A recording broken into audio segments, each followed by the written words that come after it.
നമസ്കാരം. ഗസയിൽ വെടിനിർത്തൽ നിർദ്ദേശത്തിനായി ഐക്യരാഷ്ട്രസഭയിൽ പ്രമേയം അടക്കം പാസ്സായിട്ടും തുടർ നടപടികൾ മെല്ലെപ്പോക്കിൽ എന്ന റിപ്പോർട്ട്. വെടിനിർത്തലിനായി അമേരിക്ക മുന്നോട്ട് വച്ച കരാറിൽ ചില മാറ്റങ്ങൾ ആവശ്യപ്പെട്ട് ഹമാസ് രംഗത്ത് വന്നതോടെ മധ്യസ്ഥ ചർച്ചകൾ അവതാളത്തിലായതായി അന്താരാഷ്ട്ര മാധ്യമങ്ങൾ റിപ്പോർട്ട് ചെയ്യുന്നു.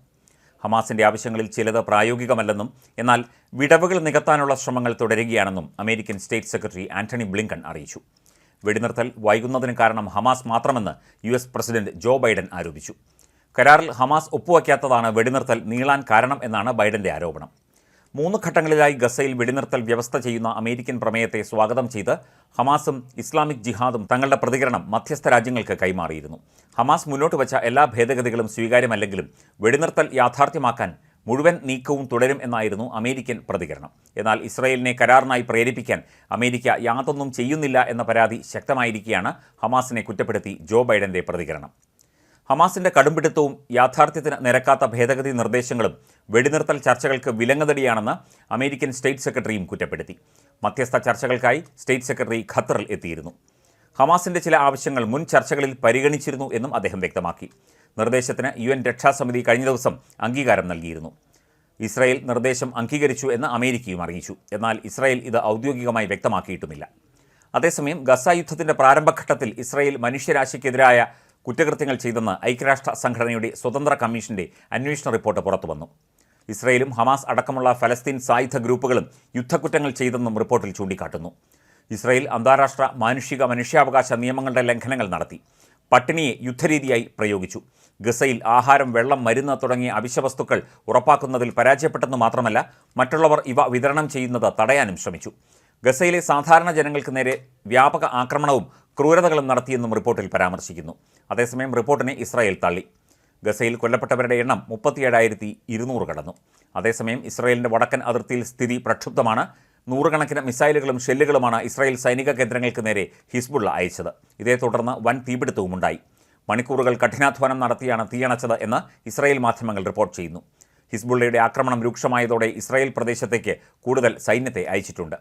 ലെബനന് നേരെ യുദ്ധമുണ്ടായാൽ വെറുതെയിരിക്കില്ലെന്ന് ഇറാൻ ഇസ്രായേലിന് മുന്നറിയിപ്പ് നൽകി. ഹിസ്ബുള്ള ആക്രമണം നിർത്തിയില്ലെങ്കിൽ ലെബനൻ എന്ന രാജ്യത്തെ ചുട്ടരിക്കുമെന്ന് ഇസ്രായേൽ പ്രതിരോധ മന്ത്രി യോവ് ഗാലന്റ് പറഞ്ഞു. യുദ്ധം വ്യാപിക്കുന്നത് തടയാൻ നയതന്ത്ര നീക്കം ഊർജിതമാക്കുമെന്ന് അമേരിക്കയും യൂറോപ്യൻ യൂണിയനും പ്രതികരിച്ചു. യോവ് ഗാലന്റ് ഉൾപ്പെടെ മന്ത്രിമാരെ ചർച്ചയ്ക്കായി വീണ്ടും അമേരിക്കയിലേക്ക് ക്ഷണിച്ചതായും റിപ്പോർട്ടുണ്ട്. അതേസമയം ജോ ബൈഡൻ പ്രഖ്യാപിച്ച 3 ഘട്ട വെടിനിർത്തൽ പദ്ധതിയെ ഹമാസ് സ്വാഗതം ചെയ്തു. ഇതേക്കുറിച്ച് തങ്ങളുടെ പ്രതികരണം മധ്യസ്ഥർക്ക് അവർ കൈമാറിയിട്ടുണ്ട്. ഹമാസ് നീക്കം സമാധാന ശ്രമങ്ങൾക്ക് സഹായകരമാണെന്നും അവരുടെ നിർദ്ദേശങ്ങൾ അമേരിക്കൻ ഉദ്യോഗസ്ഥർ വിലയിരുത്തുന്നുണ്ടെന്നും അമേരിക്കൻ ദേശീയ സുരക്ഷാ വക്താവ് ജോൺ കിർബി പറഞ്ഞു. ഗസയിൽ 8 മാസത്തിലേറെയായി ഇസ്രായേൽ തുടരുന്ന യുദ്ധത്തിനിടെ ആദ്യമായി അമേരിക്ക അവതരിപ്പിച്ച വെടിനിർത്തൽ പ്രമേയം കഴിഞ്ഞ ദിവസം UN രക്ഷാസമിതിയാണ് അംഗീകരിച്ചത്. ബൈഡൻ പ്രഖ്യാപിച്ച 3 ഘട്ട വെടിനിർത്തൽ പദ്ധതിയാണ് പ്രമേയം മുന്നോട്ട് വയ്ക്കുന്നത്. 6 ആഴ്ചത്തെ ആദ്യഘട്ട വെടിനിർത്തൽ ഗസയിലെ ഏതാനും ഇസ്രായേലി ബന്ദികളെയും ഇസ്രായേലി ജയിലുകളിൽ കഴിയുന്ന ഫലസ്തീൻ തടവുകാരെയും വിട്ടയക്കും. 2ാം ഘട്ടത്തിൽ സ്ഥിരമായ വെടിനിർത്തലും ബാക്കി തടവുകാരെ മോചിപ്പിക്കുന്നതും ഉൾപ്പെടുന്നു. ബന്ദികളുടെ മൃതദേഹങ്ങളുടെ കൈമാറ്റവും നടക്കും. 3ാം ഘട്ടത്തിൽ തകർന്ന ഗസ മുനമ്പിന്റെ പുനർനിർമ്മാണത്തിന് നടപടികൾ ആരംഭിക്കും. ഇസ്രായേൽ ഈ നിർദ്ദേശം അംഗീകരിച്ചതായി അമേരിക്ക അറിയിച്ചിരുന്നു. സ്ഥിരമായ വെടിനിർത്തലിന് ഇസ്രായേൽ തയ്യാറാകണമെന്നും ഹമാസ് ആവശ്യപ്പെടുന്നുണ്ട്.